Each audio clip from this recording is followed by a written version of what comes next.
শেষ হতে যাচ্ছে 2025। এবছর ঢালিউড, বলিউড, হলিউড হারিয়েছে বহু প্রভাবশালী ব্যক্তিত্বকে, যাদের অবদান ইতিহাসে স্মরণীয় হয়ে থাকবে। এই প্রয়াত তারকাদের প্রতি ৭১-এর শ্রদ্ধাঞ্জলি আফফান মিতুরের প্রতিবেদনে।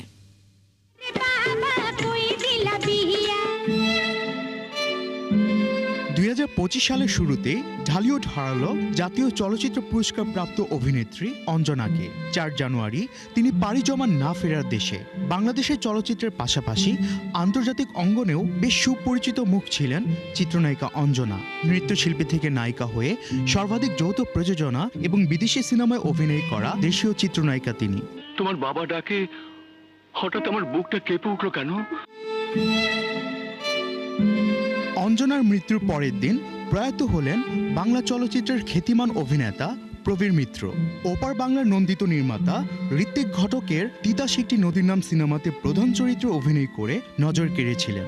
১৯৮২ সালে তিনি বড় ভালো লোক ছিল সিনেমায় অভিনয় করে পেয়েছেন জাতীয় চলচ্চিত্র পুরস্কার।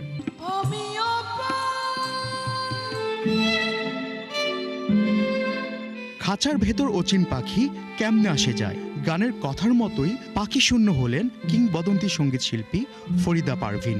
১৩ সেপ্টেম্বর চলে গেলেন লোকসঙ্গীতের বরেণ্য এই শিল্পী। কেরিয়ারের শুরুতে দেশাত্মবোধক গান গাইলেও ফরিদা পারভিনের পরিচয় গড়ে ওঠে লালন কন্যা হিসেবে।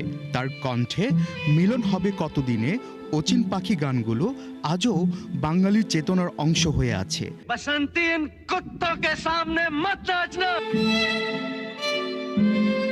৯০তম জন্মদিনের ঠিক আগেই শেষ নিঃশ্বাস ত্যাগ করেন বলিউডের হিম্যান খ্যাত ধর্মেন্দ্র। শোলে সিনেমায় তার অভিনয় তাকে ভারতীয় সিনেমার ইতিহাসে অমর করে রেখেছে।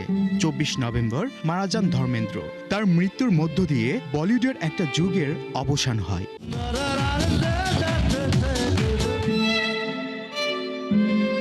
১৯ সেপ্টেম্বর ৫২ বছর বয়সে সিঙ্গাপুরে মারা যান জনপ্রিয় গায়ক ও সুরকার জুবিন গার্গ। বাংলা, হিন্দি সব ভাষা শ্রোতাই তার প্রেমে পড়েছিল। তার চলে যাওয়া সঙ্গীত জগতের জন্য বিরাট ক্ষতি। জুবিন গার্গের মৃত্যু স্বাভাবিক নাকি হত্যা, সেটা নিয়ে এখনও আলোচনা চলছে, এমনকি আদালতেও মামলা চলমান। The winner is Diane Keaton.